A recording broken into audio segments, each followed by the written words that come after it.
65 वर्षीय नराधमाने 4 वर्षाच्या बालिकेवर अत्याचार करून दगडाने ठेचून संपवले। पुण्याच्या नसरापूरमध्ये माणुसकीला काळिमा फासणारी घटना। आरोपीला फाशीच द्या म्हणत नसरापूरकरांचा संताप। चिमुकलीच्या हत्येनंतर गाव कडकडीत बंद। पुणे जिल्ह्यातील नसरापूर येथे अत्यंत धक्कादायक प्रकार घडला आहे। एका कवळ्या वयात असलेल्या 4 वर्षाच्या चिमुरडीवर लैंगिक अत्याचार करून क्रूर अंत झाल्याची ही घटना आहे। पुणे जिल्ह्यातील भोर तालुक्यातील नसरापूरमध्ये घडलेल्या या माणुसकीला काळिमा फासणाऱ्या घटनेने संपूर्ण महाराष्ट्र सुन्न झाला असून नराधमाच्या विकृतीचा बळी ठरलेल्या त्या निष्पाप बाळासाठी आज संपूर्ण गाव अश्रू ढाळत आहे।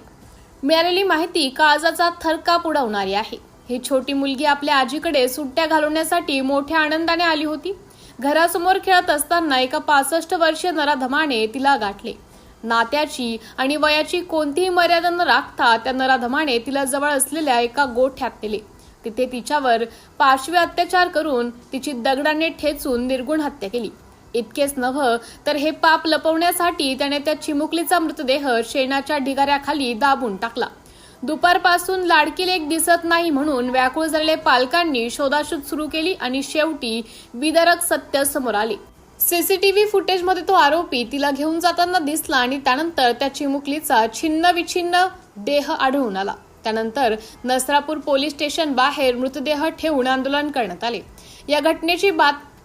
या घटनेची बातमी वाऱ्यासारखी पसरताच नसरापूर परिसरात संतापाचा उद्रेक झाला। संतप्त ग्रामस्थांनी त्या चिमुकलीचा मृतदेह थेट पोलीस स्टेशनच्या बाहेर आणून ठेवला। आरोपीला आमच्या हवाली करा आणि फाशीशिवाय दुसरे काहीही नको अशा घोषणांनी परिसर दाणादाण गेला। नागरिकांनी रस्ता रोको करत प्रशासनाकडे कठोर कारवाईची मागणी केली आहे। जरी आरोपी पोलिसांच्या ताब्यात असला तरी जनमानसातील संताप शांत होण्याचे नाव घेत नाहीये। या हृदयद्रावक घटनेचा निषेध करण्यासाठी आणि त्या चिमुकलीला न्याय मिळवून देण्यासाठी आज नसरापूर व्यापारी असोसिएशन आणि समस्त ग्रामस्थांनी नसरापूर बंदची हाक दिली आहे।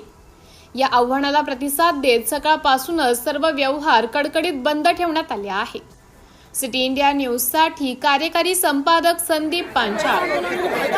त्याला आता माहिती असेल, आपल्याला काय माहिती, आपण तिथे शेजारी राहतोय, तिथे शाळा पण आहे, लहान मुली आहेत तिथे। निर्दयी घटना आहे ही। एका चिमुरडीवर 60 वर्षाच्या, बोलण्यासाठी शब्द नाही आहेत आमच्याकडे ऍक्च्युअली खरं तर। त्या माणसाला आमच्या ताब्यात द्यावं। जे काही महिला निर्णय घेतील तो महिलाच ठरवतील काय करायचं। काल एसपी साहेबांनी लेखी घेतलं, पण त्यावर काही कृती होणार आहे का? हे आतापर्यंत असंच होत गेलेलं आहे। न्याय व्यवस्था काही न्याय देत नाही।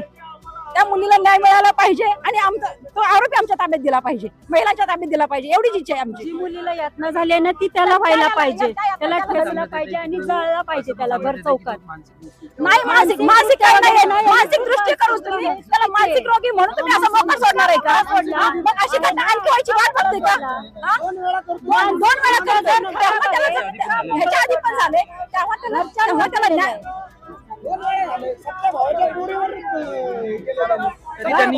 घरच्या पुरुषा बाईवर त्याच्या सेफ नसेल तर बाहेरची बाई काय सेफ असणार आहे त्याच्या घरी? तो जर इतका म्हणजे घृणास्पद काम करून परत वरतीला ठेचून मारतो म्हणल्यावर तो बाहेर पोलिसांनी पहिलं सोडलं नाही पाहिजे होतं ना त्याला, की जो पहिला 2 वेळा गुन्हा करून जर बाहेर सुटला नसता तर काल ती मुलगी वाचू शकली असती आणि ती देशाचं भविष्य होती।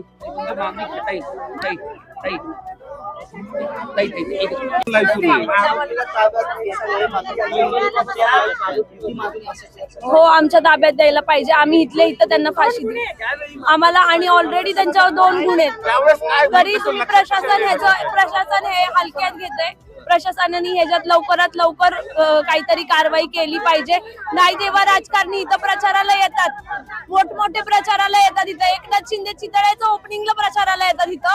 आता त्यांना इथं यायला काय प्रॉब्लेम आहे? रात्रीपासून कोण राजकारणी आले काही? कोणी आलं नाही। येऊन बघून जातात, बाकी काही नाही। येऊन बघून जातात। खेळत होती ती बाहेर, तिला आम्हीच दाखवलं वासरू दाखवतो गोठ्यातलं म्हणून, आणि गोठ्याच्या माग शेड आहे तिथं नेऊन तिच्यावर अत्याचार केला। आरोपीला फाशी आमच्या हवाले करा म्हणून काय सांगतात? नाही, साहजिक लोकांचा उद्रेक आहे की आम्हाला त्या आरोपीला आमच्या ताब्यात द्या, आम्हीच त्याचा न्याय निवाडा करू। परंतु न्यायालयाची बाजू असेल किंवा कायदा सुव्यवस्था असेल या सर्व गोष्टीचा विचार करता माननीय मुख्यमंत्री महोदयांनी स्पष्ट असे निर्देश त्या ठिकाणी दिलेले आहेत। काल माननीय गिल साहेब यांनी सुद्धा लेखी स्वरूपामध्ये त्या ठिकाणी दिलेला आहे की यामध्ये चांगल्या पद्धतीचे सरकारी वकील देऊन फास्ट ट्रॅकवरती ही केस चालवली जाईल आणि ह्या आरोपीला मरेपर्यंत फाशीची शिक्षा मिळण्यासाठी जे काही प्रयत्न करायचे असतील ते आमच्याकडून, प्रशासनाकडून, पोलीस यंत्रणेकडून ती केले जातील अशा पद्धतीचं आश्वासित केलेलं आहे. ग्रामस्थ सर्व हायवेवर गेलेले आहेत, रास्तारोको करणार, तुम्ही सहभागी होणार? माझी सगळ्या ग्रामस्थांना विनंती आहे, असे काही लोक जर का त्या ठिकाणी गेले असतील, बहुतांश ग्रामस्थ आज या ठिकाणी इथं आहेतच, परंतु काही लोकची भावना असेल म्हणून तर गेले असतील, त्यांना विनंती आहे की कोणी कायदा सुव्यवस्था त्या ठिकाणी बिघडवण्याचं काम करू नका. आपल्याला पूर्ण त्या कुटुंबाला न्याय देण्याच्या बाबतीमध्ये माननीय मुख्यमंत्री आणि प्रशासनानं त्या ठिकाणी योग्य ती भूमिका घेतली. चर्चेत काय हे झाली विषय आला? नाही, ही जी घटना घडली काल, त्या घटनेचे पडसाद सर्वंद महाराष्ट्रात, देशभरामध्ये त्या ठिकाणी उमटत आहेत आणि ही अतिशय निंदनीय घटना आहे. कारण की भोर तालुक्यामध्ये अशा पद्धतीची घटना आजपर्यंत कधी घडली नाही आणि पहिली घटना आहे. आणि नसरापूर एक मोठं बाजारपेठेचं गाव आहे, मोठी लोकसंख्या असणारं गाव आहे आणि ही मुलगी तिच्या आजीकडे त्या ठिकाणी सुट्टीच्या दिवसात त्या ठिकाणी इथं आलेली होती. निष्पाप मुलीवरती आज हा प्रसंग त्या ठिकाणी ओढवलेला आहे. निश्चितच निंदनीय आणि खरं तर माणुसकीला काळिमा फासणारी ही घटना आहे. आमची सगळ्यांची मागणी आहे, साहजिकच अशा अनेक घटना समाजामध्ये घडत आहेत, त्या घटनेनुसार ज्या पद्धतीचं न्यायनिवाडे होतात, फास्ट ट्रॅकवरती केस घेतली जाते आणि चांगले सरकारी वकील देऊन जे निर्णय घेतले जातात त्याच पद्धतीचा न्याय या पीडितेला आणि त्यांच्या कुटुंबाला मिळाला पाहिजे अशी आमची मागणी. दादा, शेवटचा प्रश्न, ग्रामस्थांना महाराष्ट्र न्यूज एक्सप्रेस काय आवाहन करतात? ग्रामस्थांना माझं आव्हान आहे, काल रात्री रास्तारोको झाला, त्या अनुषंगाने याची दखल प्रशासनाने घेतली. माननीय मुख्यमंत्री महोदयांनी याबद्दल माननीय SP साहेब संदीप गिल यांना देखील सूचना दिलेल्या आहेत, माननीय चंद्रकांत दादा पाटील यांनी देखील सूचना दिलेल्या आहेत आणि त्या सूचनेनुसार त्यांनी लेखी स्वरूपामध्ये काल रात्री आम्हाला त्या ठिकाणी लेखी आश्वासन दिलेलं आहे की या आरोपीला चांगल्या पद्धतीची कडक कारवाई करून मरेपर्यंत फाशीची शिक्षा देण्याच्या संदर्भामध्ये आणि फास्ट ट्रॅकवर केस चालवण्याच्या संदर्भामध्ये त्यांनी आम्हाला आश्वासित केलेलं आहे. आणि हे आश्वासित केलेलं असल्यामुळे आता आपण कृपा करून कायदा सुव्यवस्था बिघडण्याचं काम कुणी करू नये, सगळ्यांनी शांतता पाळावी अशी मी सगळ्यांना आवाहन करतो. मागणी एकच आहे, जर भारतात कायदा कधी बसू नये तर आता मगाशी एक लेडीज पोलीस आल्या, त्या म्हणल्या 2015 नंतर कायदा मजबूत झालाय, मग त्याच्या पाठीमागे काय कायदाच नव्हता का भारतात? तो कार्यकर्ता त्यांनी गुन्हेगारांनी 2 गुन्हे करून सुटलाय बाहेर, सुटलाच कसा? त्याला जामीन दिला कुणी? बलात्काराच्या केसला तुम्ही जामीन देता कसं? आणि जर तुम्हाला त्यावेळेस पुरावे नाही भेटले, पोलीस आता म्हणतात आम्हाला तपास करू द्या, पुरावे गोळा करू द्या. 2 गुन्हे केले तेव्हा तुम्ही पुरावे नव्हते गोळा केले का? झोपला होता तुम्ही? झोपलाच असताल ना. आता जण म्हणतात पोलीस, आता काय म्हणले, ती लेडीज पोलीस होते, त्या मॅडमचं नाव नाही मला माहिती, त्या म्हणल्या की आता आम्ही आलो, पूर्वीचं आम्हाला माहित नाही. अहो पूर्वी तुम्ही नव्हता, पण तुमच्या जागेवर दुसरा पोलीस तर होता ना. तो काय करप्शन होता का? करप्ट होता का तो कार्यकर्ता पोलीस? त्यांनी जे त्याला हे केलं त्याच्या विरोधात तुम्ही पुरावे तर गोळा केले असतील ना. तुम्ही आता पोलिसांनी म्हणलं ह्या अगोदर पण 2 केस त्यांच्यावर लागलेले आहेत, 2015 आणि 1998 तर त्याविरोधात तुम्ही काय सांगता? त्याच्यावर जामिनावर बाहेर आमचं म्हणणं एकच आहे साहेब, बलात्कारच्या केसला तुम्ही जामीन देताच कसं?